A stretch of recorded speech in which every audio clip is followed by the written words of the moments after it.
Assalamualaikum guys. Kalau sel-sel otak korang berhubung dengan baik, aku ada satu teka-teki. Apa beza antara kalender ni dengan iPhone X? Beza dia, iPhone X ni 5 tahun lebih tua daripada kalender ni.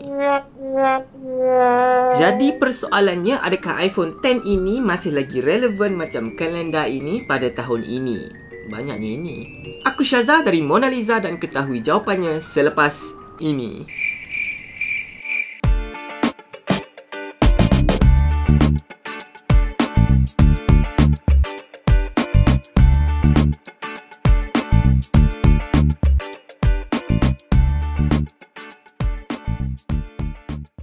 Jawapan pendek dia adalah yes.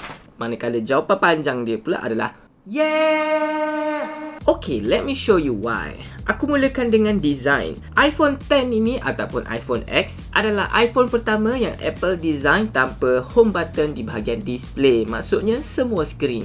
Jadi sebenarnya iPhone X ini adalah model iPhone yang tertua dengan modern smartphone design. Ketebalan bezel dia adalah nipis dan sekata. Cuma dekat bahagian atas tu ada notch lah. Tapi overall look iPhone X ni, kalau orang biasa yang tengok, aku rasa tak boleh jangka pun benda ni dah 5 tahun sebenarnya. Dan bukan setakat design sahaja, actual display teknologi dia pun masih lagi mantap untuk tahun 2022. Panel OLED 5.8 inci Super Retina HDR dia ni memang cantik dan juga vibrant.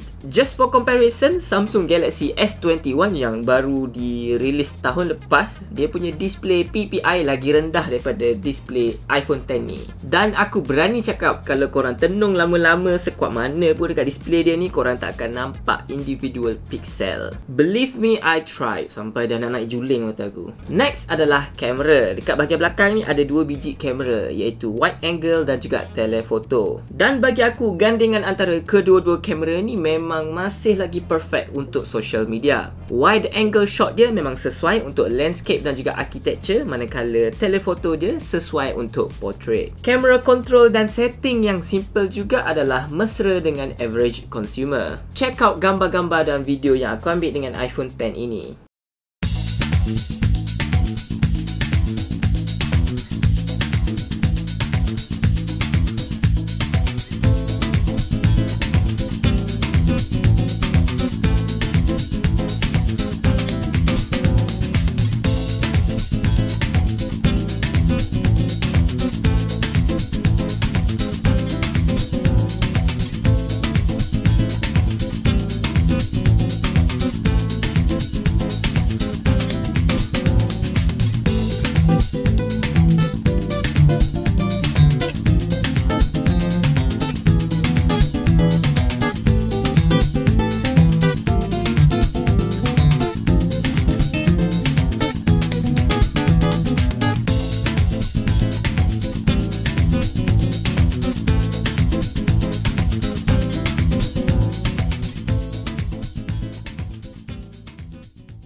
Low light performance dia pun okey lah. I mean, taklah semantap flagship smartphone zaman sekarang, tapi good enough to make sense. Video dia pun cantik dengan highest available setting adalah 4K 60fps. Actually, macam overkill lah pula untuk social media. Dia punya selfie camera pun cantik dan natural. Tak perlukan beauty filter macam korang tertumpah bedak foundation 1 liter atas muka. And then iPhone X ni juga ada beberapa modern smartphone features walaupun dah berumur, macam fast charging, Face ID unlock, wireless charging dan IP67's water resistance rating. Dengan feature-feature ini, iPhone X ni tak rasa ketinggalan zaman sangat lah. Masih lagi boleh go head to head dengan smartphone keluaran baru. Even flagship pun boleh lawan lagi. Cuma water resistant rating selalunya degrade dengan masa.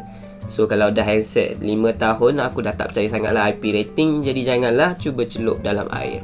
Dan last currently relevant feature iPhone X ini adalah computing performance. Walaupun prosesor A11 Bionic ni sudah berumur, namun kuda tua ini masih gagah. Opening and closing app memang laju dan snappy. Navigating through the updated iOS 15 pun memang seamless. Tapi yang paling penting, main Genshin Impact tak lag guys. Wow! Even aku set graphic setting yang paling highest pun iPhone X ni masih lagi boleh handle. Safe to say, kalau nak main game-game lain pun no hal lah dengan kuda senior ni. Tetapi sudah menjadi lumrah, apa-apa yang berumur pasti akan menunjukkan kesan. Jadi aku mulakan dengan yang paling obvious, iaitu battery life. Setelah 5 tahun penggunaan, tak pelik lah dia punya battery performance pun dah merudum. Bila aku cek dalam setting, battery capacity adalah 75% sahaja. Dan kalau smartphone lain, 25% reduction tu mungkin reasonable lah. Tetapi memandangkan iPhone X ni, original battery capacity dia pun memang rendah kalau dibandingkan dengan smartphone-smartphone lain. Jadi dengan reduce capacity sekarang, simple browsing pun boleh habiskan battery tak sampai sehari pun.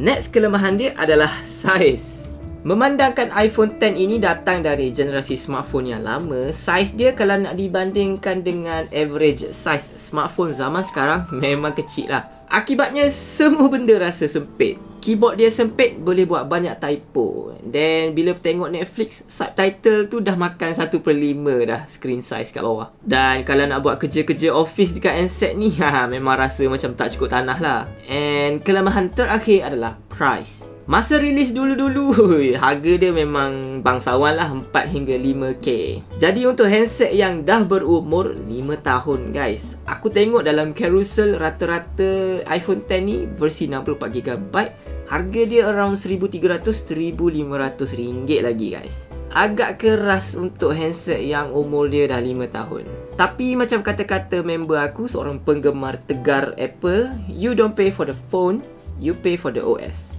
So, apa kata putusnya tentang iPhone X pada tahun 2022?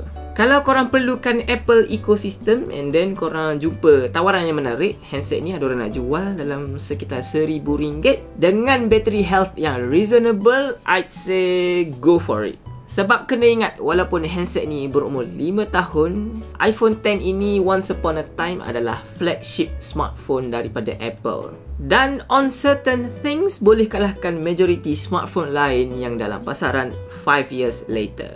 Okay guys, itu sahaja untuk video kali ini. Jangan lupa untuk like, komen dan subscribe channel Mona Lisa. Sebab walaupun aku seorang pengguna tegar Android, aku sanggup telan maruah dan cuba guna iPhone ni buat seminggu 2. I'm sorry.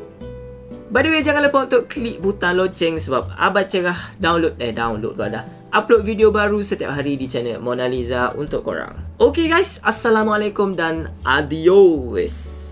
Get it? OS, iOS, adios. Okay fine.